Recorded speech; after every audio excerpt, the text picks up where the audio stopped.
Mr. Bright Appiah, what will you say after having had the benefit of this documentary?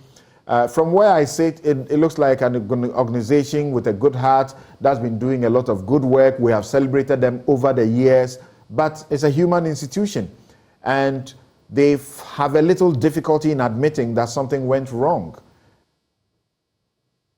Yes, something. I think that something went wrong somewhere. Looking at the documentary and some of the additions that the lady made in respect to their mode of operations. And when I was watching the documentary, there are three things that came to mind.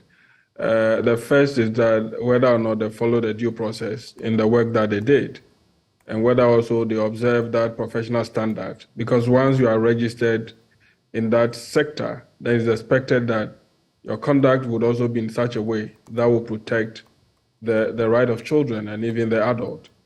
And also whether the best interest of the child was also observed in the process. So for me, if you're able to answer these three questions in terms of how they conduct themselves, then probably we may attribute some of these things to administrative error, and then also making sure that it do not happen again. But listening to the lady and then also Fred, I see issues of process that sometimes we take for granted, because for you to do a rescue, the Children's Act is clear on what you need to do and the processes that you have to engage to do that. And even to the extent that the legislative instrument to the Children's Act gives you a clear direction as to what needs to be done. So once you follow that process, again, you are conducting yourself in a manner that's supposed to. But I think that for notice, that is where most of NGOs, our work must end. We need to notify the system to take up certain responsibilities. And if you look at the work of IGM, there is a high involvement of the state institutions like the police, social welfare, and they must take the lead in some of these things, so that when it comes to prosecution and all that, it's not a matter of IGM leading the process, but it's the state institution leading the process, because they've been notified. It obviously will be the police, not the organization, but they will depend on the information that is given to them. And the courts will also rely on the information that is supplied it. And that is where my issue is, because what IGM did is to just give the system a notice that this is what is happening at this particular time. Irrespective of the report that they will submit to these institutions, it's not absolute report for them to depend on to do any further work, but rather it is a notice and they have to go in to do further investigation to establish whether indeed the notice served them is right and or it is wrong, so that they can make some recommendation. That is where the social inquiry report is very critical in deciding what you need to do. And whatever recommendation that will be made by a social welfare officer in respect to the social inquiry report, it must be followed strictly.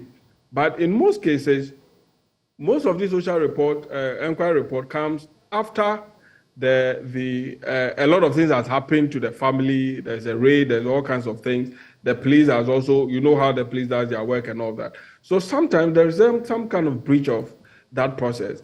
And for me, we should also look at the work of the police, the work of social welfare in determining the outcome. Because if the documentary is on IGM and they have also engaged all these processes to get certain things done, then we also have to question how the processes were done by these administrative bodies to get these people into jail and all that, and whether or not the interests of children were served. Okay. And I was a bit alarmed that the social welfare officer wrote a social inquiry report, made a recommendation, and we are still not getting answers to whether or not they respected the position of the social welfare inquiry report to be able to do their work. And we will need answers to that.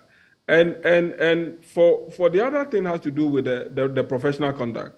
As organization, what are the processes that you have to engage to be able to do those rescue, whether or not there's a standard or a policy direction procedure. So from where you sit, what should be happening from here? Yeah, where I sit, I think that one, we need to, as organization, we need to respect the position of these institutions, especially where they have made a social inquiry report and made a recommendation that we should follow. Again, we must always, at all material time, observe the best interests of children in matters of this nature to see where the child will be would better serve the child rather than where we keep them and all that. So basically, these are things that for me... And should this matter end here after the expose, so to speak, and we also discuss it? That's it? End of the story? Not at all. Not at all. There's a lot of things that are in the documentary that, as she said, it must be a learning curve for us. Some of them we think that there's a breach of process, which we have to also follow up. So who do you think should be doing what? Who do you think should be doing what? The state or who? That's where the problem is, because now even some of the things done by the police, at the point it was reversed.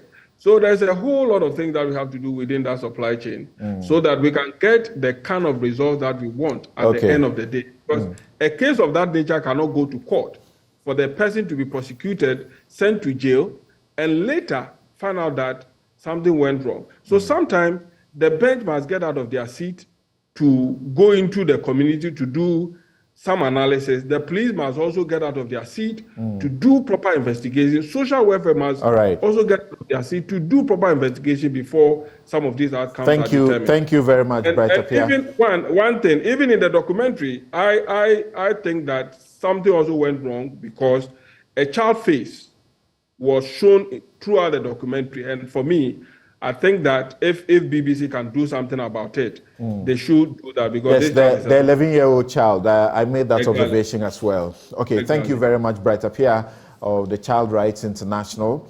We will, I'm sorry, but we are unable to continue this discussion at this point. We'll end it here. But just to let all of you know, all of us know, that according to our Children's Act, the interest of the child, the welfare of the child is paramount. And that's what we do in this country, according to our laws and even our courts. And therefore, the law requires that anyone, if you have a suspicion that a child is being abused, exploited, harmed, etc., you must report to the Department of Social Welfare. If you talk to the police, they may assist also. And so the institutions that are reported to must also do a good job.